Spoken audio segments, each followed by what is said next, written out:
श्रीमद् भागवत पंचम स्कंद नरकों का वर्णन कौन बोल रहा है? गरुड़ पुराण से नहीं, श्रीमद् भागवत पंचम स्कंद नरकों का वर्णन श्री सुखदेव जी महाराज परीक्षित को कह रहे हैं। भयावह क्या, जैसे कर्म किए जाते हैं, भयावह कर्म किए जाते हैं तो उनका फल भयावह होता है। जैसे कोई कहता है, आप आगे प्रश्न करना, लेकिन वो बात आ गई कह रहा हूं। कोई कहता है नरक वरक नहीं होते, जब सामने बिल्ली होती है ना, कबूतर कहता है कोई बिल्ली बिल्ली नहीं, एक ही झपेटा में उसका हिसाब हो जाता है, तुम्हारे कहने से होगा।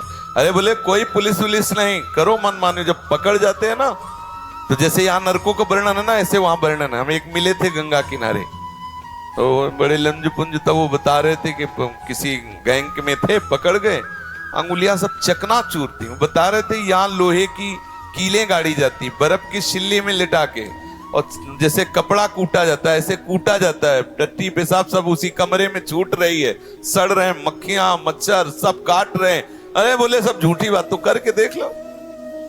बोले यहां नहीं नरक, वहां नहीं नरक, कोई ये सब केवल गप्पे बता रहे हैं। बाबा जी को क्या है, तो लोग में भय फैला रहे हैं, आप करके देख लो। यहां बोले भगवान अगर दंड देना है तो समाज में दंड दें। जानते हो चोर की जब पिटाई होती है ना, तो बंद कमरे में होती है। चाहिए कि समाज में करना चाहिए जिससे शिक्षा हो, लेकिन सिद्धांत है।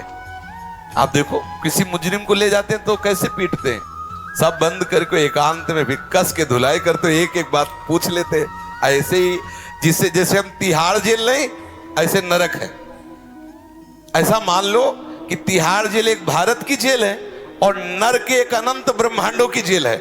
जहां से भी अपराध करोगे वहां तुम्हें जाके सजा मिलेगी। तो भयावह क्या, भयावह कर्म ना करो। ये पुलिस है, चोर के लिए भय देने वाली है और आपके लिए निर्भय करने वाली है। आप देखो अगर आप धर्म से चल रहे तो आपको कितना सपोर्ट देते हैं। वो बेचारे धूप में भी खड़े हैं, आपकी गाड़ी निकलवा रहे हैं, वो सब संयम बता रहे हैं जिससे आपको कष्ट ना हो। रात में वो गश्त लगा रहे, जब आप सो रहे होते हो तब वो पूरा दौड़ भाग कर रहे होते हैं। क्या पुलिस भयावह है?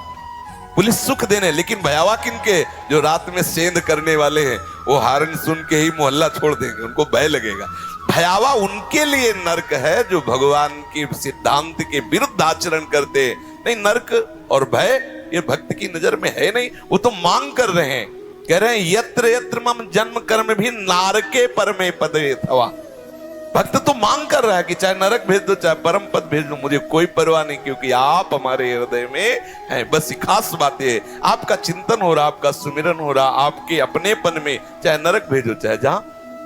जे जोनि जन्मो कर्म बस तहा नाथ पद अनुराग। आपके अनुराग से युक्त तो किसी भी योनि में जन्मे। आगे प्रश्न कीजिए।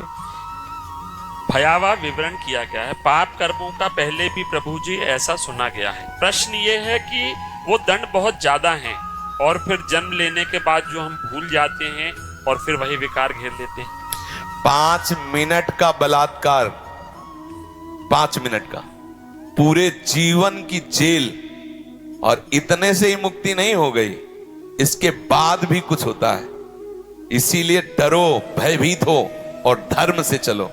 कोई खिलवाड़ थोड़ी है, तुम खेल खेल। वो एक ने कहा कि अगर हम मांस नहीं खाएंगे तो हमारे अंदर बल नहीं आएगा, ऐसा नहीं आएगा, वैसा नहीं आएगा। बनो बलवान, वहां एक से एक बलवान तुम्हारे होश ठीक कर देंगे। जैसे तुम यहाँ जीवों को खा रहे हो ना, तुम अपने बल पुष्टता शर्म आनी चाहिए। कैसे कैसे राक्षसी स्वभाव के लोग हैं। अरे मांस, बोले तुम भी तो मूली हो, गाजर पाते हो, उसमें भी तो जीव है। ये हमारे लिए विधान है, शास्त्री कानून है कि तुम पा सकते हो। हमारे लिए विधान किया है भगवान ने। तुम मनुष्य, तुम्हारे लिए बकरा भैंसा राक्षस हो क्या? तुम्हारे लिए विधान है क्या? मूली गाजर जो विधान है, जीवे जीव बिना जीवे नहीं, सिद्धांत है। हमारे लिए विधान है। हमारे लिए गेहूं है, जौ है, चना है, दालें हैं, अन्न है, फल है, मेवा है, मिष्ठान है, दूध है, दही, कितने पदार्थ जरूरी है। जिंदा पशुओं को जलाओ और खाओ तो राक्षस बनो, तो तुम जाओ भोगो जाके। कानून का मतलब क्या? देखो, एक स्त्री है जिसका पाणी ग्रहण विधान से करते हैं, उसको हम अपनी पत्नी रूप में स्वीकार करते हैं। बाजार में घूमो, कोई विरोध नहीं, ना इस लोक में ना परलोक में। हमारी बहन भी स्त्री है, दूसरे की बहन भी स्त्री है, और वही व्यवहार तुम करो तो दंड भोगो। यहां भी जेल भोगो, वहां भी नरक भोगो। बोले स्त्री तो स्त्री है, अरे जी है, लेकिन विधान है। ऐसे ही जीव तो जीव है, लेकिन जी विधान है तुम्हारे लिए, क्या विधान, तुम्हारे लिए क्या विधान है। ये पशुता की बुद्धि तुम्हारी वही ठीक होगी। एक हाँ आप आए रहना से ना बगल में, और तुमसे पूछ रहे तिवारी, तुमसे रहना से ना, वो तो तुम जानते। और क्या नाम था उस ठाकुर का, वो जो सुरेंद्र का भाई है, राघवेंद्र सिंह। देखो ये प्रमाण भी है, नहीं तो होता कि कहानी बता रहे। उसका ऐसा नक्शा था, जिधर से निकले उधर से हाहाकार मचा दे। अगर आप तनिक भी विरोध किए तो बीच बाजार में जूतों से पिटवाएगा, ऐसा उसका मतलब बल विक्रम था। छोटा भाई तो कसाई समझो, हसिया से काट देता चाहे जो कोई हो। ऐसा नक्शा एरिया थर्राता था। हम देखा है और सुना भी है और परिणाम भी देखा। हो गया एड्स, अब सारी ठकुरी होश में उड़ गई। ऐसे कीड़े मकोड़े की तरह तड़प के और जे भी वो मरा तो छोटे वाले को जानते जिसे तिनका, ऐसा ऐसा रहा न कोकुल रोवन यार। तो क्या ये कर्म का हिसाब हो गया क्या? नहीं नहीं, ये तो ब्याज है, हिसाब तो आगे होगा, मालिक करेगा हिसाब। इसलिए ये मत माने कोई कि अरे भाई कर्म तो बहुत छोटा, विधान विधान है। हाँ एक उपाय है, यदि आपने अभी तक गलतियां की और आपको भय लग रहा है, बचना चाहते हो, तो जैसे मुकदमा में साबित हो गया कि तुम सजा के योग्य हो, फांसी की सजा दी गई, तो आप एक उपाय है, राष्ट्रपति से अपील करो, वो माफ कर सकता है। तो भगवान हमारे राष्ट्रपति हैं, राष्ट्रपिता हैं, हम बच्चे, हमसे गलती हो गई, हम अपील करें, अब लो नशानी अब ना नसई हो। तो कह रहे हम त्वाम सर्व पापेभ्यो मोक्षयिष्यामि मा शुचा, जा मैं तुझे सारे पापों से मुक्त कर देता हूं। वो नरक कभी नहीं जाएगा, महापापी रहा है लेकिन भगवान धाम जाएगा, क्योंकि प्रभु ने उसे माफ कर। एक उपाय है, हरि की शरण में आ जाओ, प्रभु का नाम जप करो, सब पाप नष्ट हो जाओ, मनमानी आचरण करो तो भोगो जा करके।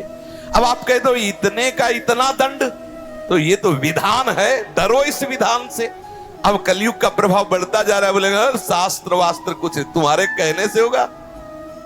अभी कुछ ही दिनों के पहले की बात है, यहां बैठ के ऐसे तर्क करते थे, हम मुस्कुरा देते थे। देखो अभी आप खड़े हो, हमें माँ बहनों की गालियां दो तो हम हाथ जोड़ेंगे, अंदर से सोचेंगे प्रभु हमारे धैर्य की परीक्षा दे रहे, मुस्कुरा देंगे।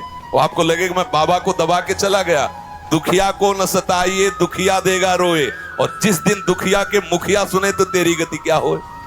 यही हम तड़प तड़प के कैंसर से युक्त होकर जो शरीर, वो शरणागत भी हुए भगवत मां, तो हिरा गई, सारे नशे हिरा गए, सारी हम मिट्टी में मिल गया। तुम कहो कौन भगवान, कैसा भगवान, जब उसका हिसाब आएगा तुम्हारे पुरखा पानी पा जाएंगे, पक्का समझ लो। तुम्हारे कहने से है, यहां तुम मुझ में ताव दो, जब फंस जाओगे ना तो वहां गिरा के एक के ऊपर चार चार की लट बरसती है, तब वो कहता है बाप की कसम खाता हूं दोबारा काम नहीं करूंगा। अभी तुम बोल लो जितना मना है बोल लो, यहां तो बख्श जाओगे किसी तरह, क्योंकि हृदय वाले हैं। नरक में हृदयहीन है, वहां तो एक राय पाई के हिसाब में अंतर नहीं। अगर यह है कि इतना दंड देना है तो तुम्हारी पुकार नहीं सुनी जाए, यहां तो कम से कम इतना है, पानी पिला दो यार, थोड़ा तो रुक जाओ, वहां नहीं।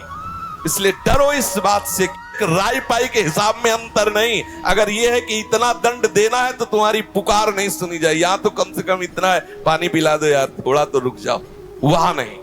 इसलिए डरो इस बात से कि कहीं हमसे, हरिवंश महाप्रभु कहते हैं यही डर ही डर अपि हरिवंश, डरो जैसी हरिवंश नरक गति दुर्भर, यम द्वारे कटियत नक्शी के। बहुत ही दुर्गति होती है, एक एक पाई पाई का हिसाब होता है, सावधान रहो। हाँ अगर आपको ऐसा लगता है कि अब बहुत गलती हो गई तो हमारे प्रभु की शरण में हो, सीधा उपाय है, और भजन करो, प्रभु से क्षमा मांगो, वो कृपा करके 1000 थप्पड़ को एक चपत में निपटा देंगे। उनके आगे किसी की चलती नहीं, इसलिए प्रभु की शरण में हो।